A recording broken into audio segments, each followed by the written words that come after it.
बक्सर का भी स्थिति वही होगा जो अयोध्या, काशी और वृंदावन का।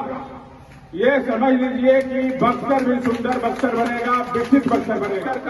शहर का स्थिति वही है, जितने नाले हैं, जितने समुचित विकास नहीं है। बक्सर का हर विधानसभा की स्थिति यही है। यदि भाई बक्सर का विकास ही नहीं होगा तो बक्सर किस आधार पे बक्सर के हम नेताओं को चुनते जाएंगे? बक्सर को पर्यटन के दृष्टिकोण से विकसित नहीं मिलेगा और विकास हो जाएगा तो यहाँ का एक एक घर का एक एक व्यक्ति का विकास हो जाएगा। विश्वामित्र सेना बक्सर तमाम सुविधाएं मिलेगी जो काशी में है, जो अयोध्या में है, जो वृंदावन में है, वही सुविधा बक्सर का मिलेगा और हर जो अच्छी शहर बनेगा, लोग आएंगे, देखेंगे, घूमेंगे। ये हमारी लड़ाई है। और हर प्रतिनिधित्व का एक बजट होता है, एक मंत्री का, एक एमएलए का, सबका बजट होता है, निर्धारित होता है। नहीं मिलता है कैसे उनको करना नहीं है, सब कमीशन।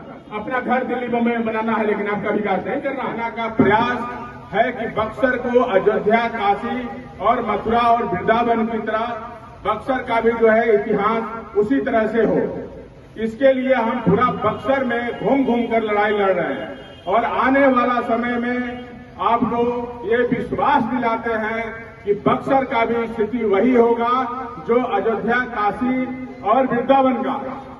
ये समझ लीजिए कि बक्सर भी सुंदर बक्सर बनेगा, विकसित बक्सर बनेगा और हमारा बक्सर नहीं है। राजनीति करनी अच्छी बात है, राजनीति का मतलब होता है विकसित विकास करना। समाज के सबसे निचली कतार में खड़ा हुआ कतार में या बक्सर का किसी भी विधानसभा का विकास हो सकता है। आज ये नहीं हुआ, संस्कृति की है और इसके लिए विश्वामित्र सेना पूरी तरह से लड़ाई लड़ रही है और हम आप लोगों को ये वचन देते हैं और दृढ़ संकल्प लेते हैं कि बक्सर को वो विकास करेंगे जिस तरह से अयोध्या, काशी और मथुरा का हुआ। लेकिन कहने का मतलब यह है कि बक्सर तब तक विकसित नहीं होगा जब तक आप लोगों का साथ नहीं मिलेगा। यदि आप लोगों का साथ मिलेगा तब भी बक्सर विकसित होगा, नहीं तो बक्सर विकसित नहीं होगा। बक्सर के चुनाव आया है, चुनाव में लोग लड़ेंगे, फिर जीतेंगे और जीतने के बाद आपकी समस्याओं को और आपको भूल जाएंगे। कोई आपको पूछने वाला नहीं है और समाचार लेने वाला नहीं है। आपको लड़ना होगा बक्सर के लिए, अपने क्षेत्र के लिए, अपने समाज के लिए। अभी हम कुछ दिन पहले पंचकोशी यात्रा किए थे, लेकिन स्थिति वो है रोड का, सड़क का कि आदमी पैदल नहीं चल सकता है। बक्सर का शहर का स्थिति वही है, जितने नाले हैं, जितने समुचित विकास नहीं है। बक्सर का हर विधानसभा की स्थिति यही है। यदि भाई बक्सर का विकास ही नहीं होगा तो बक्सर किस आधार पे बक्सर के हम नेताओं को चुनते जाएंगे? बक्सर का समुचित विकास तभी संभव है जब बक्सर की जनता विश्वामित्र सेना के साथ खड़ी होकर कदम में कदम मिला के चलेगी तो बक्सर का विकास। आज इस चीज के लिए जाना जाता है कि जो आज अयोध्या, बताइए, भगवान राम का कर्म भूमि, जहाँ तड़का वध हुआ, जहाँ माता अहिल्या का उद्धार हुआ, जहाँ चेमन ऋषि चंपड़ा जहाँ से पूरी दुनिया में बीते की, लेकिन आज उस बक्सर को नहीं मिला। आज जब तक बक्सर को पर्यटन के दृष्टिकोण से विकसित नहीं मिलेगा और विकास हो जाएगा तो यहाँ का एक एक घर का एक एक व्यक्ति का विकास हो जाएगा। कोई भी व्यक्ति बाहर कमाने नहीं जाएगा, मजबूरी में नहीं जाएगा। बक्सर इतना सुंदर जगह है। बक्सर जो है गंगा के किनारे बसने वाला सबसे सुंदर जगह है। बक्सर का इतिहास सतयुग से पहले से भी है। ये कहा गया वेद का निर्माण बक्सर से हुआ था और रक्षाबंधन भी जो है बक्सर में ही हुआ। लेकिन बक्सर का कहाँ विकास है? सबसे पिछड़ा हुआ जिले में आता है। हमारे बगल में अगल बगल बक्सर का इतिहास यदि बदलना है तो बक्सर को आपको आगे आना होगा और लड़ना होगा। जात धर्म से ऊपर उठ के सनातन को मजबूत करते हुए और एक दूसरे को साथ लेकर चलने से ही हम मजबूत होंगे। विरोध क्या है? आज के समय में सबसे बड़ा विरोध क्या है? सनातन को कमजोर करना, सनातन को कमजोर करना, सनातन को गाली देना एक आदत बन गया है लोगों को।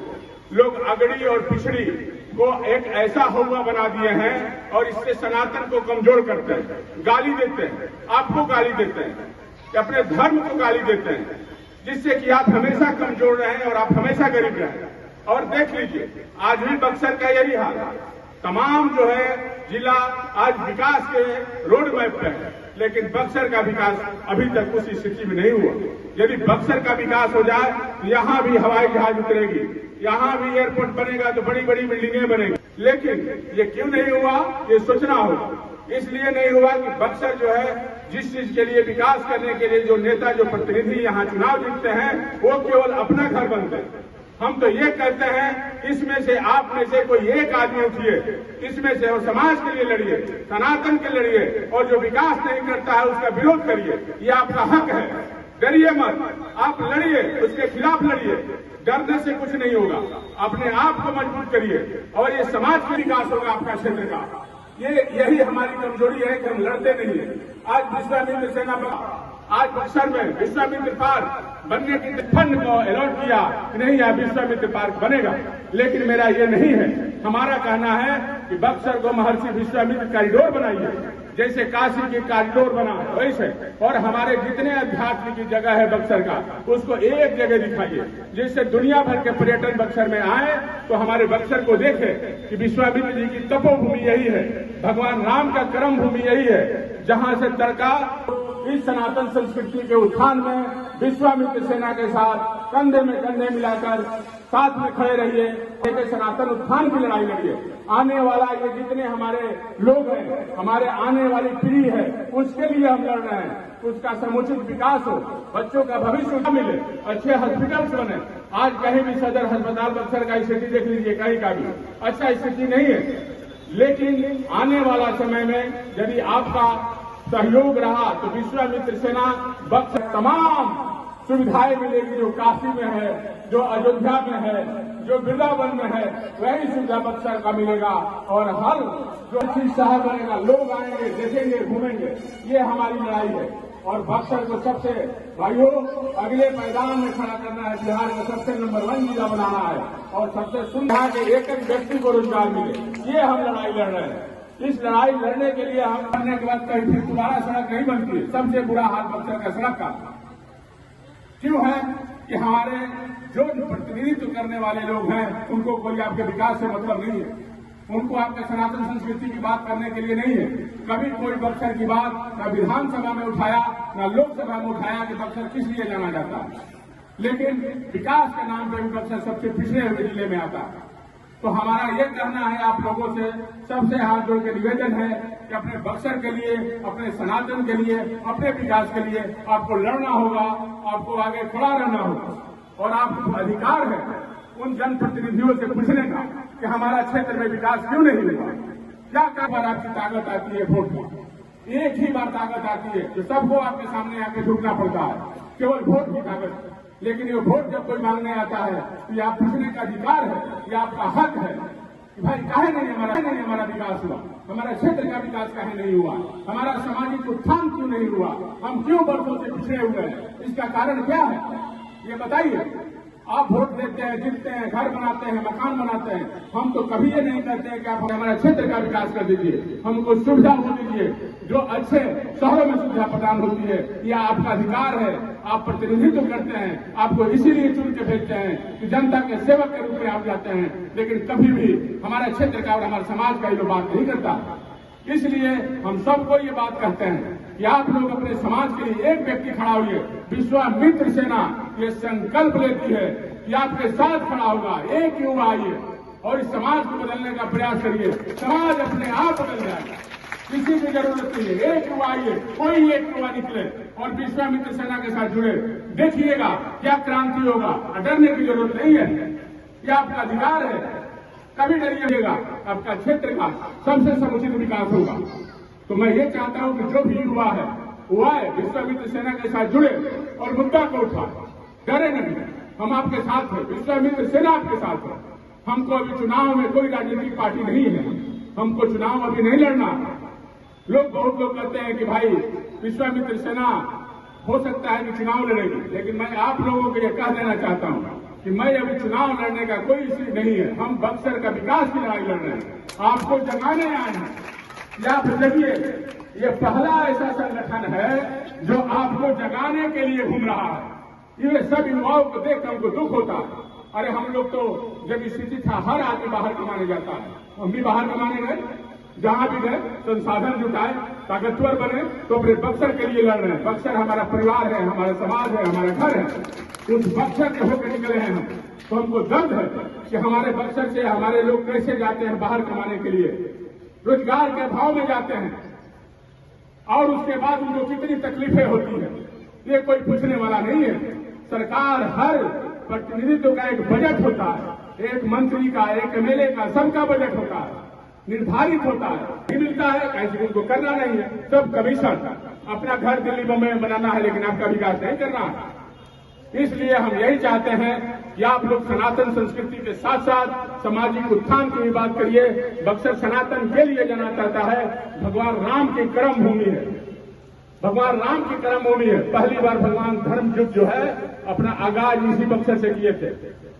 उन्होंने यही ताकत अपना दिखाया था, जिसके चलते जो है माता अहिल्या का उद्धार यही किए थे, मारीसुबाहु का वध यही हुआ था, वेद यही लिखा गया था, रक्षाबंधन की शुरुआत यही हुआ था, वामन अवतार यही हुआ था। तो आज समझ लीजिए कि इतना पवित्र भूमि होने के बावजूद भी कभी भी बक्सर का समुचित विकास नहीं हुआ, न बक्सर का वो सम्मान मिला। आज बक्सर को वो सम्मान मिल जाता तो आज समझ लीजिए कि इसमें सारे लोग लगभग काशी गए होंगे, बनारस, अयोध्या गए होंगे। आज हजारों रुपया कमाता है रोज और अपने बच्चों को अच्छा जीवन जीता है, अच्छे हर तरह से अपने परिवार को खुश रखता है। केवल रोजगार, हर व्यक्ति रोजगार की बात करता, हम रोजगार देंगे। अरे भाई रोजगार कैसे हो जाएगा? हमारा बक्सर ऐसा हो जाएगा कि बक्सर के लोग बाहर के लोगों को नौकरी देंगे और रोजगार देंगे। ये हमारी बक्सर की ताकत है। गंगा के किनारे बसने वाला सबसे सुंदर शहर है। ये पीड़ा थी, हमने इस पीड़ा के साथ विश्वामित्र सेना का निर्माण किया और ये गांव-गांव तक जा रहे हैं, सनातन को जगा रहे हैं और भगवान को कहते हैं कि भगवान ने आपके अंदर ताकत दिया है। और एक बात समझ लीजिए, कोई भी आप लोगों से यदि पूछता है कि विश्वामित्र सेना वाले लोग आए थे, बड़ी सनातन की बात करते हैं, हर लोग पूछेगा, आपसे कहेगा चौक चौराहा पे बात क्या है। आज सनातन संस्कृति की सबसे बड़ी ताकत है काशी, वृंदावन, चले जाइए अयोध्या, अभी हाल में ही स्थिति यह है मेरे भाइयों कि वहां एक व्यक्ति रोज जो है 10-10 हजार रुपया कमाता है, 10-10 हजार रुपया कमाता है, वो एकदम सुखी है। और जहां सनातन होती है, लक्ष्मी उसी के इर्द गिर्द रहती है, वहां इंडस्ट्री का डेवलप होता है। आप उत्तराखंड पहाड़ी क्षेत्र है, सबसे पहाड़ी है, दुर्गम पहाड़ी है, वहां एक बहुत पवित्र स्थान है नीम करोली का, 5000 फुट नीचे मंदिर है। आप उस 5000 फुट नीचे जाओगे तो वहां देखोगे कि बड़े बड़े होटल्स बने हुए हैं और भीड़ इतनी है कि होटल में जगह नहीं है। ये सनातन की ताकत है। लाखों लोगों को रोजगार मिल रहा है, लाखों लोगों को, हर आदमी का है कि हमको रोजगार चाहिए। ये रोजगार है, सनातन की ताकत का रोजगार है। अयोध्या जाइए, आप वृंदावन चले जाइए, लाखों लोग दर्शन, रोड और सड़कें बनेंगी, लोग देखने आएंगे। अभी डाड़ी में इतना पवित्र मंदिर है, हमको पता नहीं था। अब घूम रहे हैं तो बक्सर में ऐसे ऐसे दिव्य मंदिर है, ऐसे ऐसे पुराना इतिहास है, जिसको जानने के बाद हमको लगता है कि माने हमारे बक्सर में क्या है। अरे इसीलिए नहीं कहा जाता है कि बक्सर ब्रह्मांड के सबसे सुंदर भगवान के द्वारा बनाया गया ये प्राचीन शहर काशी की तरह स्थान नहीं मिला।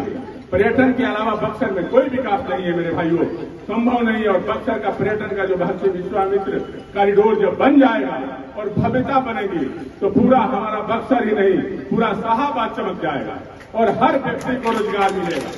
तो सनातन की यह ताकत है, आपको बचना नहीं, पे अडिग रहना है। कोई आपको कितना भी बरगलाए, आपको बरगलना नहीं है।